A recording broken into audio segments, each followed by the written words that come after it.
Inside Michigan Football is presented by Meyer. Hi again, friends, and welcome to another edition of Inside Michigan Football. Doug Karsch alongside John Jansen. Michigan beats Purdue 21-16, and it's a good time for a bye week for the Wolverines to heal up, and for me and my voice to heal up because it's going quickly. It's going quickly, John. Not a work of art. There were some flaws, but they got to win. They're 7-2. They did, and nobody is going to mistake what we saw tonight for championship level football. But you've got to be able to win these games when you don't play your best, especially against an opponent that, hey, they thought they had a win last week, didn't come away with one, started to believe a little bit, and they were physical. We knew that coming in, this was going to be a physical team, and Michigan did what they had to do to win. Okay, let's take a look at some of the keys in this game, and we start off with Jordan Marshall. You got Justice Haynes out, and there was some good hard running from Jordan. Good hard running, and I mean, the stat I was made aware of after the game, we talked about this, how he continues to churn his feet. At 124 runs, he's only had one lost yardage plays, and that was for -1 yard. Tonight, they needed every single one of those, and he just keeps churning them out. Okay, let's take a look at this sequence here. This was big. Third possession of the game for Michigan, a scoreless game. They go with a diamond formation out to the right side, and Jordan Marshall gets 25 yards. And it's great block by Andrew Marsh right on the end. And when you have aggressive receivers and tight ends that are willing to block like that, you're going to have some big plays. The next play, 54 yards to the house. Yeah, and it's we talked about the time of possession early in the game. Well, when you have a 54-yard, two-play possession, 54 yards, now all of a sudden you understand why it was so lopsided. But the explosiveness that he had, we thought maybe they would lose it without Justice. Jordan did a great job. And that play was really well blocked. It was, and I thought, in looking at some of these, whether it's offensive linemen just keeping their shoulders square, doing a good job of getting up on the linebackers and being patient is why this play was successful. I feel like with Jordan Marshall, if a play has 4 or 5 yards to offer, he's still getting 6 or 7 yards. When he makes contact, say he makes contact at 3, he's picking up 6. And then at the end of the game, we started seeing the O-line start to get in the push as well. We'll get to that a little bit later. He added a 3-yard touchdown run right before half when the Wolverines needed a score. Yeah, and it was, opportunistic is what this offense was. They weren't perfect, but they scored when they had to. Okay, let's talk about Bryce in the pass game. It's not all how you throw the ball, it's how you recognize what the defense is trying to do to you as we go to Jansen Vision. Yeah, and in this, we'll go back to last week in the Spartan game where we all know this was ended up called back, but it was in the first drive of the second half, and this is where, your corner, you got a safety over the top, which you can't see right here, but your corner starts to walk down, and what happens is you see Samaj. He's the only one that sees it. Well, he sees it because he's going to cut things off early, but the guys that got to see it are right here. They don't recognize it, and then all of a sudden this is what happens. It's a sack fumble. Now fortunately it was called back, but what you want to see is that a team is going to learn, and early in the game what we saw with this offense is now all of a sudden, hey, you get an extra guy down here, you see him blocked up here, they're not going to waste resources not having anybody out here. So all of a sudden you make the adjustment, tackle goes out here, and they don't do a great job. Jordan Marshall comes out here, and he whiffs as well. But what it allows is for Bryce to be able to recognize it and escape the pocket. Now it turns into a first down. Okay, so Bryce throwing the ball seemed like a little too high and a little too far on a number of occasions Saturday. Yeah, and whether it was receivers not getting out of their breaks fast enough or being held up, the timing was off.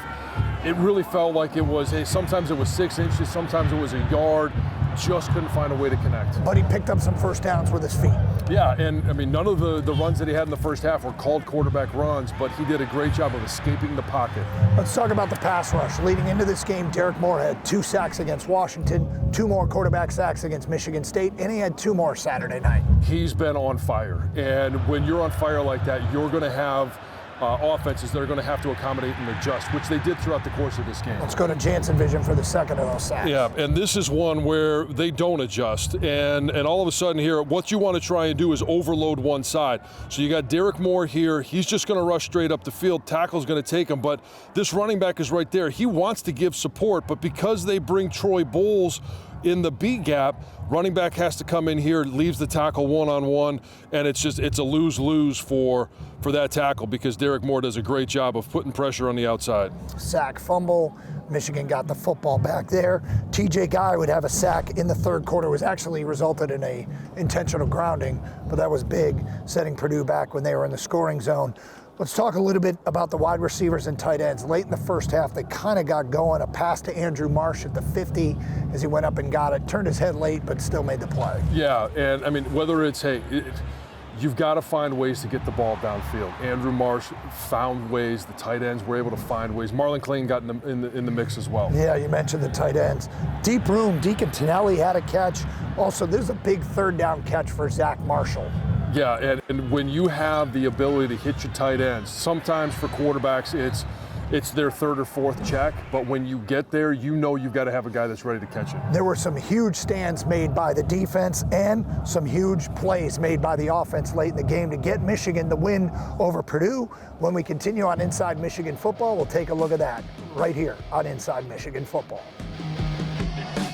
Inside Michigan Football is brought to you by Meijer, presenting sponsor of the 2025 Michigan football season and proud supporter of hundreds of local sports teams across the Midwest. And by Michigan Medicine.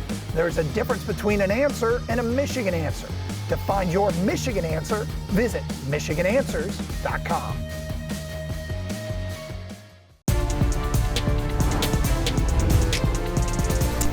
Every day we look at a thing in our tight end room that says just win. Master your role and just win. Like, win. At the end of the day, it doesn't matter if it's by 1 point or 100 points. Win the football game and everyone's happy. All right, John, Michigan led at the half, but they led at the half because of some plays the defense made. We'll get to those in a moment. Red zone turnovers were a problem, though, on Saturday night. Yeah, whether it's an interception or a fumble, I mean, Bryce has done a really nice job to this point this year as a freshman, but in the red zone, you've got to have a heightened awareness of, you have points, so you can't turn the ball over. And I know he's being aggressive when he fumbled the ball, but that ball goes out of the end zone and they lose possession. So after the interception, the defense gets a big 3-and-out late in the first half to set up the offense with good field position. 2 runs got stuffed, and then Zeke Berry with a big pass breakup. Yeah, and I mean, Zeke, he's really done a nice job, and I like the way they're managing the secondary by moving guys around, whether Zeke is a nickel or he's on the corner. He's done a nice job of getting in some hit pockets. All right, let's go to a third quarter. Another 3-and-out forced by the defense. This was big, and we go to Jansen vision. Yeah, and this was the second down play, and this is interesting here because you're trying to find ways. I talked about it earlier. Derek Moore is on this side, so they're going to try and rotate this offensive line and turn protection to account for him. Well, Wink knows it. What's he do? One step in, and he drops. So you have all of these resources over here blocking no one. And what happens here is you get Dom Nichols coming inside. You get Owusu Boateng coming in here as well. And that takes the attention of the running back. And now all of a sudden, Mason Curtis comes unblocked. And it's all because everyone is turning to Derek Moore, and you don't have anybody to account for the overload that you put on the weak side of that offensive line. That set up a third down for Purdue, and the Wolverines would get to Brown as he tried to scramble for it. He was effective with his feet, but not on this play. All right, let's go to another huge sequence by the defense. First, it starts with a 3rd and 1 near midfield. Rayshon Benny gets in there, Jaden Mangum gets in there. Yeah, and I mean, when you're going to make a big stop and it's 3rd and short, you've got to have great performances by your defensive tackles. And this is against Malachi Singleton. Their running quarterback sets up a 4th and 2. And again, Mangum is in there. Chase Taylor got in there. Wolverines got a big turnover to set themselves up with a short field. Rayshon Benny was on the bottom of that pile. And the defensive front for Michigan didn't play great all game long, but in those 3rd and 4th situations, they came up big. Okay, and the offense capitalized. First, Jordan Marshall goes for 12 yards, and then he needs a breather. Running back depth chart, it's a little shallow with the injuries. Bryson Cusdahl comes in, gets him 4 yards.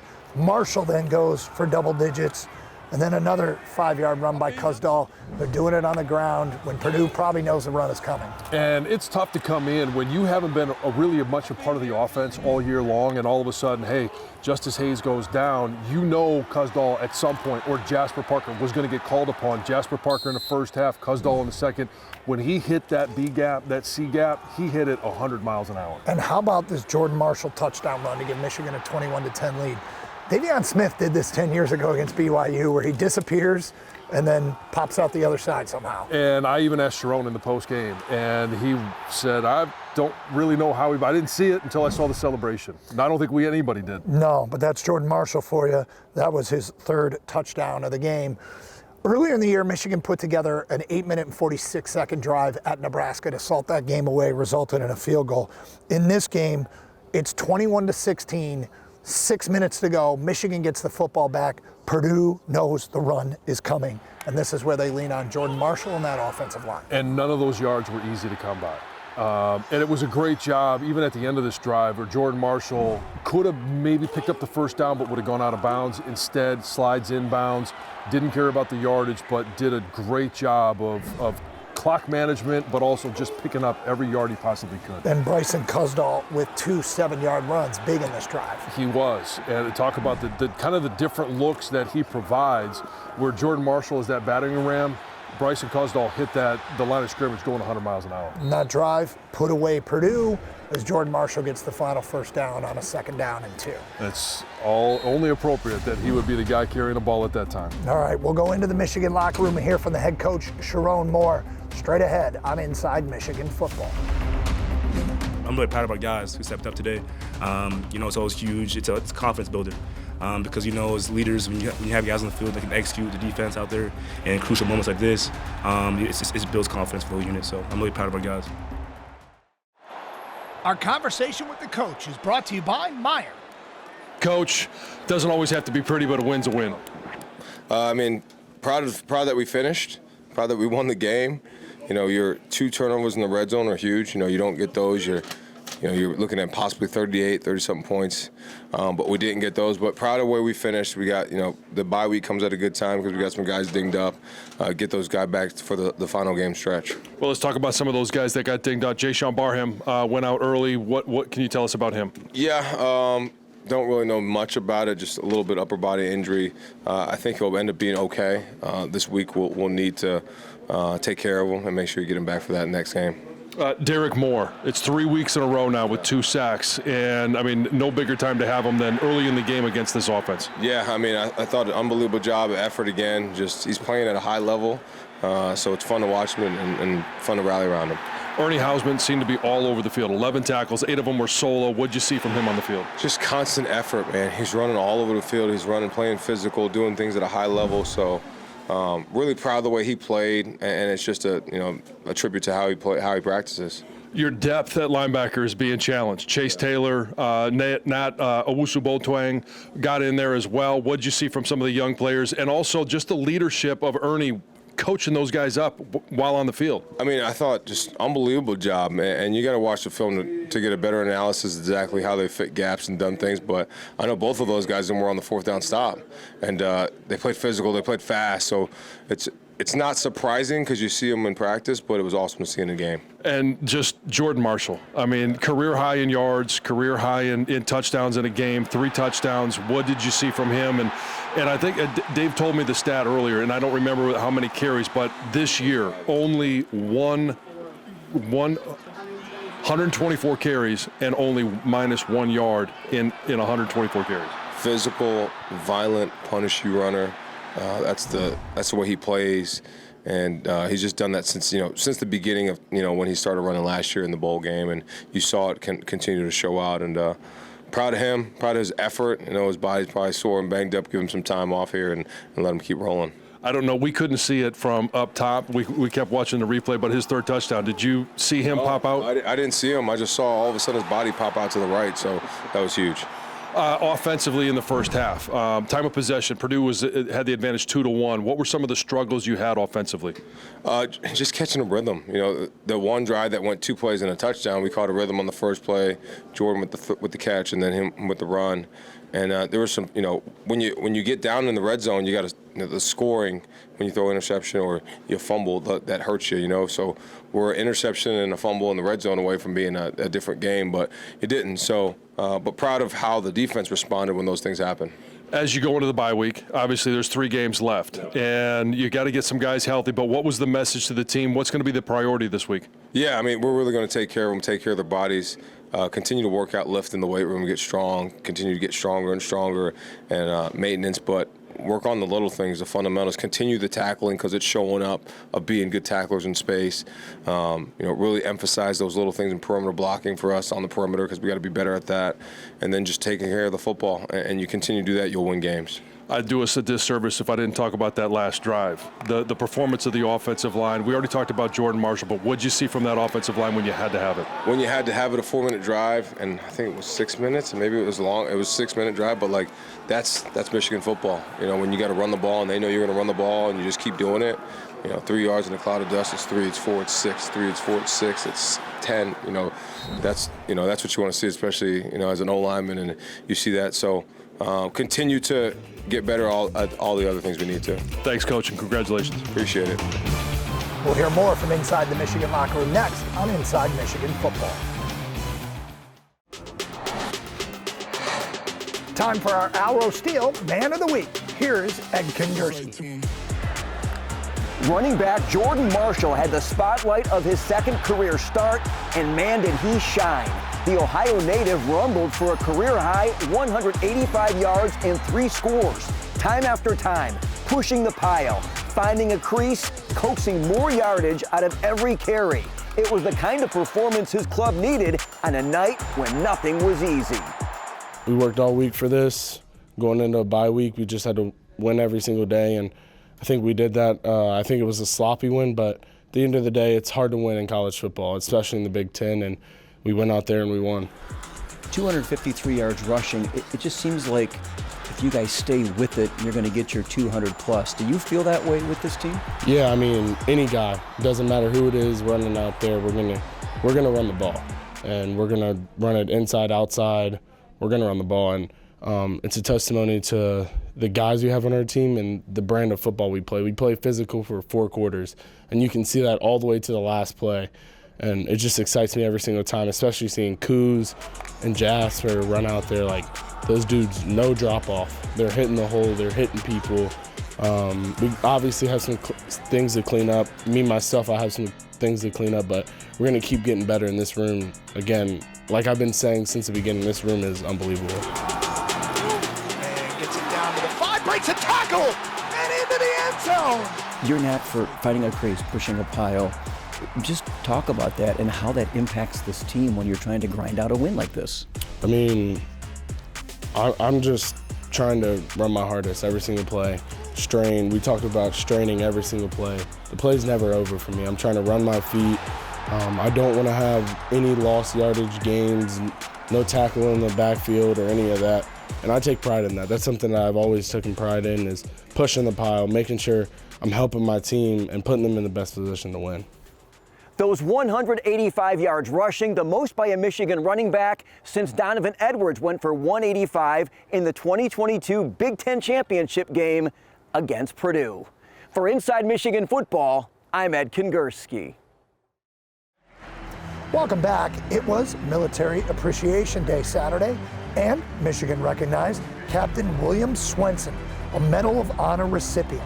Captain Swenson received the honor for his heroism during a 6-hour Afghanistan battle back in 2009. All right, so Michigan on a bye week. We will not be on a bye week, as we'll have a chance to talk to the coaches a little bit about things that they are hoping to shore up before the stretch drive. Yeah, and hoping, one of the things, it's just healthy. Get as many guys back as possible, but the one thing about Northwestern, who you're going to play in Wrigley when you come back, is they're a very disciplined team. You can't have mistakes. So it's getting that pass game going, finding better ways to run the football, more efficient ways to run the football. Defensively, you got to be able to get stops, especially early in some of those down and distances. Just a reminder, Michigan basketball starts on Monday. We might have a Jansen vision for the basketball team on next week's show. This is a guy who used to play pickup at St. Cecilia, so he knows a little something about basketball. Yeah, we'll find out, and we'll hear from our listeners how much I think I actually know or don't know. All right, that's next week here on Inside Michigan Football. We'll see you then. Inside Michigan Football is brought to you by Meyer, presenting sponsor of the 2025 Michigan football season and proud supporter of hundreds of local sports teams across the Midwest.